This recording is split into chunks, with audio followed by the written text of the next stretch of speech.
The 2D Dyes method was basically aimed to overcome the gel to gel variability, which was observed in the two-dimensional electrophoresis, and it allowed the multiplexing samples.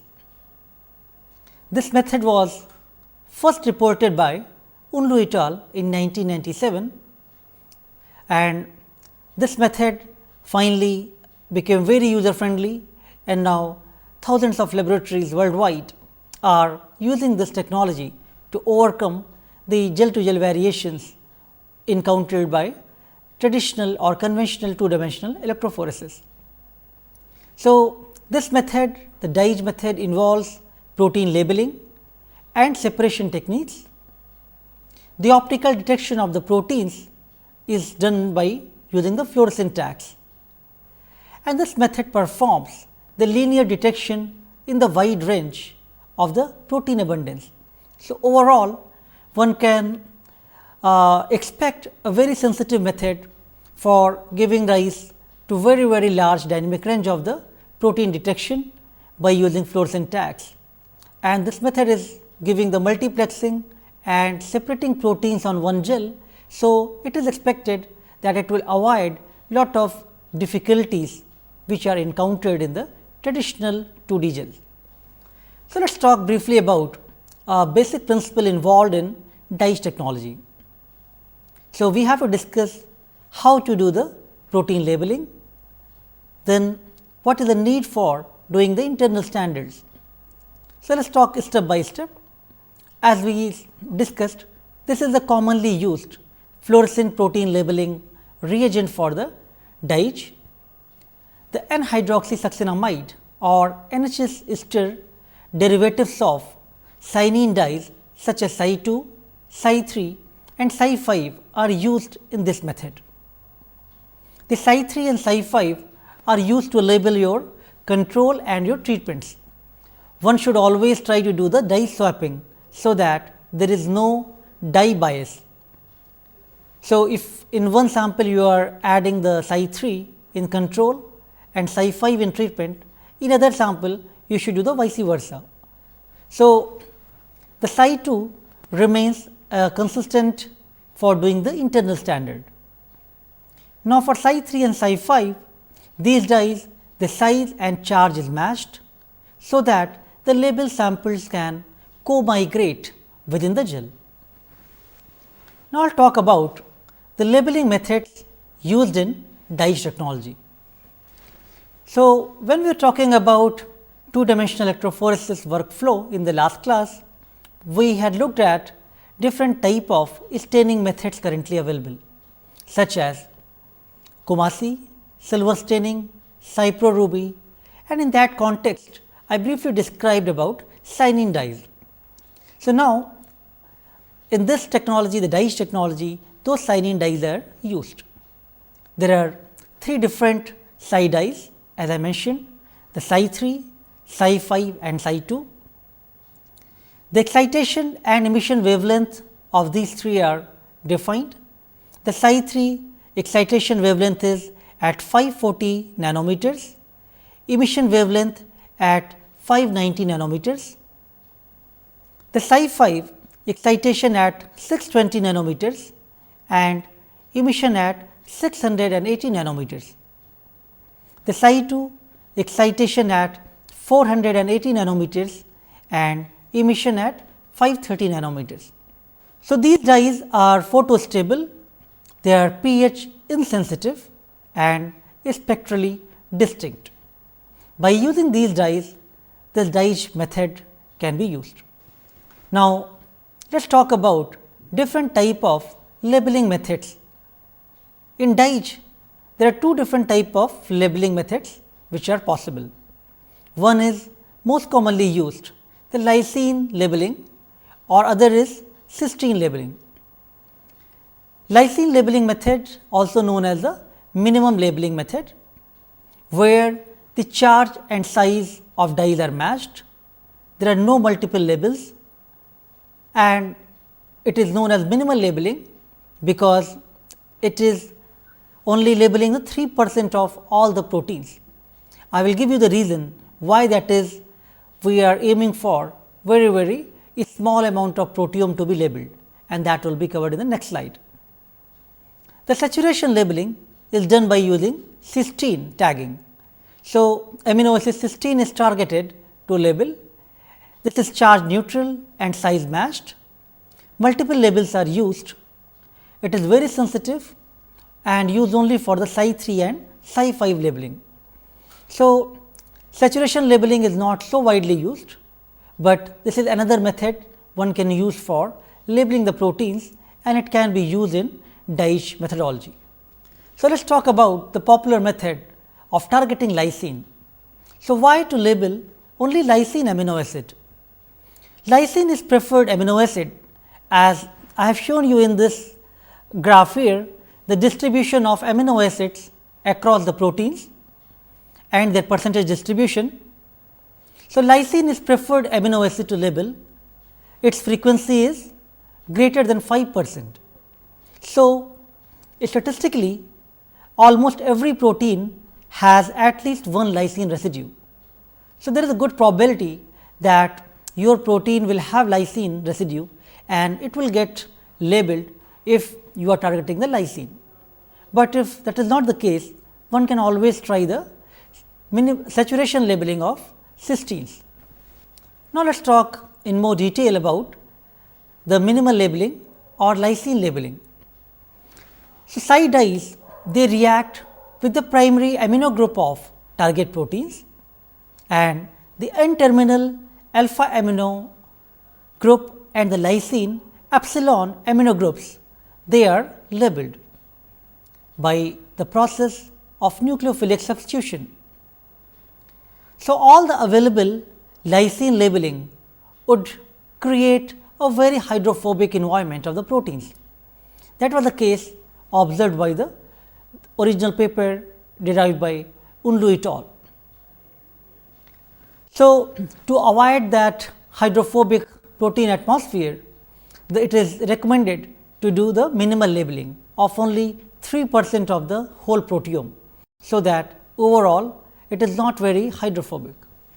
Now, in this slide I will describe you the labeling chemistry. So, as you can see in the structure here, the structure of Psi difluor comprised of a positive charged Psi difluorophore, a linker, and NHS ester reactive group. So, at pH 8.5, the NHS ester couples with amino group of lysine in the proteins and it forms a covalent bond. The amino group of lysine residues, they are positively charged at neutral or acidic isoelectric points. The dye is also positively charged. So, the net pi will be unchanged. Therefore, the Psi 3 and Psi 5, these are not going to alter any mass as well as charge overall, and they are very well spectrally resolved. So, people prefer doing lysine labeling. It is not going to alter overall pi values. It is not going to alter overall mass, because both Psi 3 and Psi 5 will carry the same mass of these labels, and there is a good probability that your protein will have lysine residues and it will get labeled because of the cyanine dyes. So, how to prepare the sample to perform the DIGE experiment?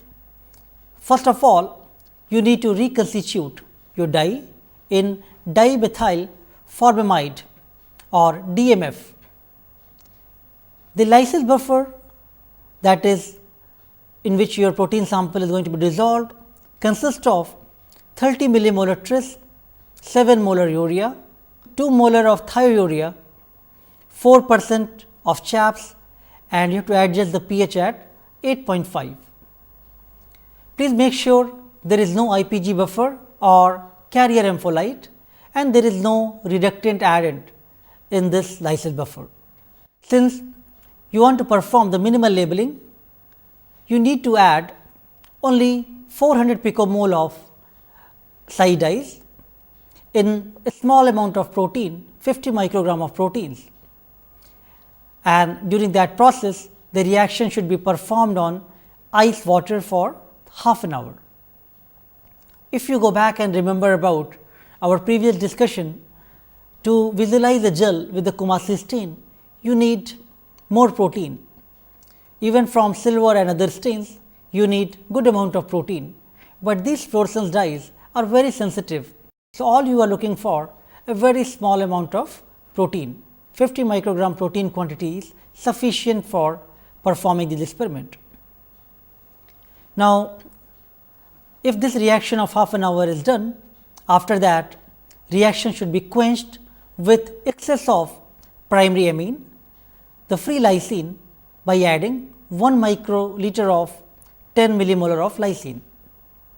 So, then reaction will be stopped and you can proceed with the next step. So, while you are doing this reconstitution of dyes and labeling your protein samples with the Psi 3 and Psi 5 dyes, now let us think about our Psi 2 dye and the internal standard. So, I am taking a very simple case here, where you have 4 healthy controls and 4 patients suffering from a disease.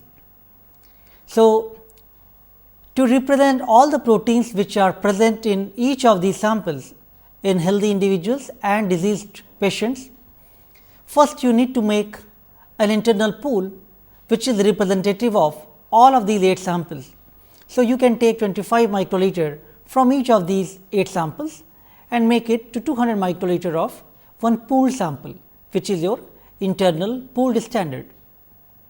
So, this pooled standard preparation can be performed by combining the aliquots of equal amount of protein from each samples in the given experiment.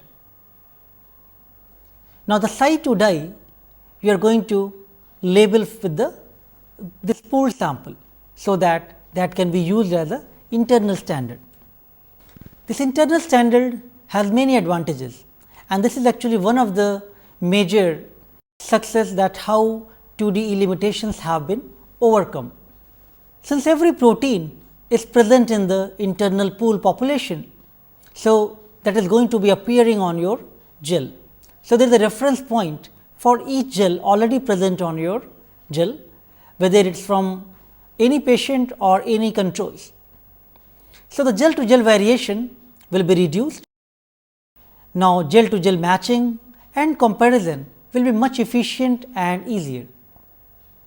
Now, this internal standard is creating a reference point for every protein on each gel in the experiment. Later on, when software performs some data analysis, this results into accurate spot statistics and more meaningful biological data can be interpreted from this analysis. So, now we have talked about the dyes principle, how to label the samples with different Psi dyes, why there is a need for making the internal standard, and how to label the internal standard with the Psi 2 dyes. So, let us go to the step by step procedure of dyes method. So, very first thing is you have extracted your protein samples and you need to make the internal standards. Now, your control sample, treatment sample and internal standards should be labeled with different cyanine dyes. Internal standard is always fixed with Psi 2 dyes, but your control and treatment should be dye swapped. So, sometime it should be Psi 3 and then few samples should be Psi 5 and the vice versa. Once labeling is done, then sample should be mixed. So, all the 3 samples Psi 3, Psi 5 and Psi 2, all 3 labeled sample should be mixed in one combined tube. After that process is done, you can take that sample and do the rehydration. We have talked about rehydration step and the need for it in the previous lecture in the 2D workflow. Now, this rehydrated strip can be focused in an isoelectric focusing instrument. It is Good idea to avoid any light exposure during the rehydration, dye reconstitution process as well as during the isoelectric focusing run is in progress. Once IF is done, again you have to do the equilibration, first equilibration and second equilibration followed by SDS page.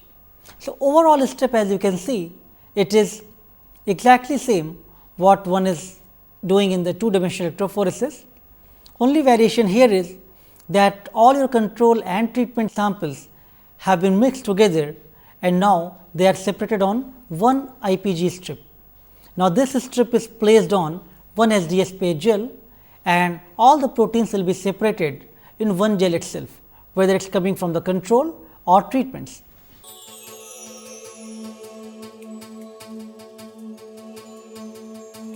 The pH of the sample will be adjusted to 8.5 using 100 millimolar NaOH.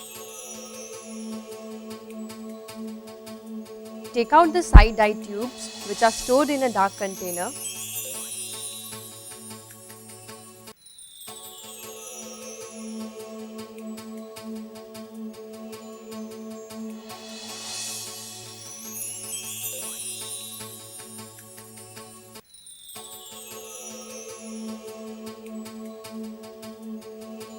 Thaw these dyes using mini centrifuge.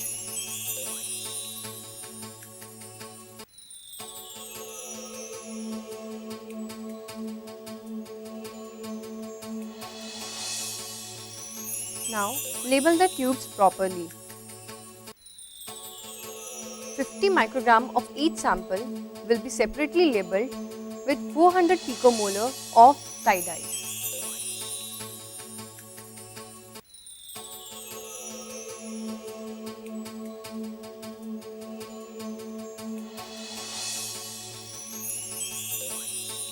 Add 1 microliter of side dye in each tube.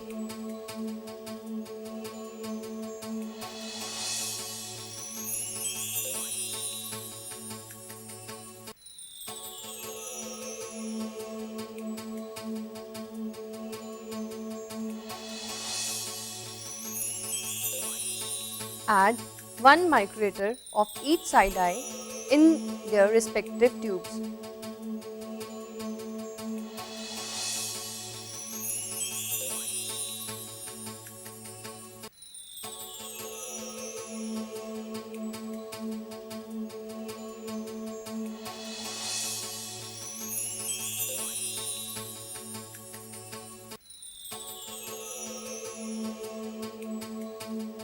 Here you can see all the 3 side dyes in different tubes. After addition of side dyes, sample will be incubated on ice for 30 minutes in the dark. Labeling reaction will be stopped by addition of 10 millimolar lysine followed by incubation on ice for additional 10 minutes.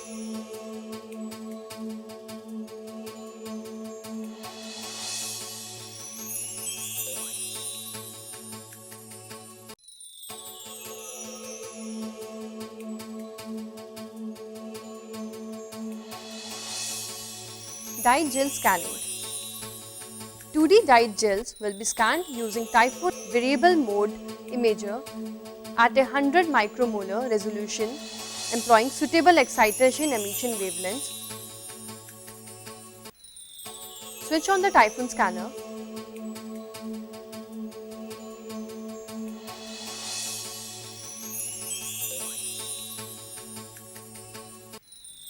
Place the gel plates on the tray provided as shown and insert it in Typhoon scanner.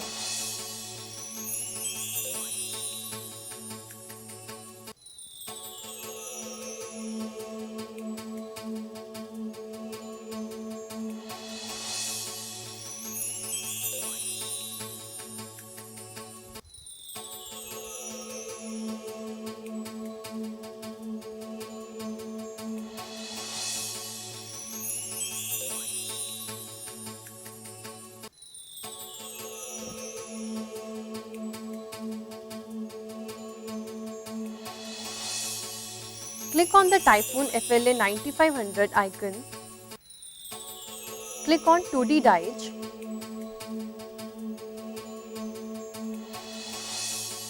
You can see a diet window open.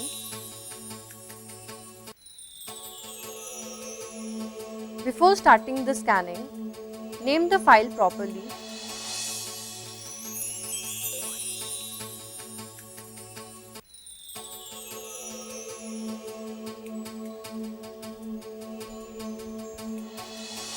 Set area as Dij-Ittendalt.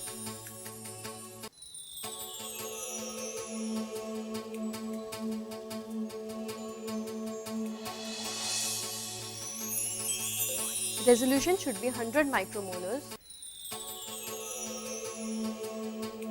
Set standard at side 2. Set the wavelength for each of the side eye. Excitation wavelength for side 3 is 523 nanometers, side 5 is 633 nanometers and side 2 is 488 nanometers. Now by clicking on Start Scan button, we can initiate the scanning process. The scanning will initiate with side 2, proceed with side 3 and will end up with side 5. You can adjust the contrast and see the gels. After scanning, gel images will be cropped properly using ImageQuant software version 5.0 prior to importing the Decider 2D software version 7.0 for comparative analysis for relative protein quantification across disease and control samples.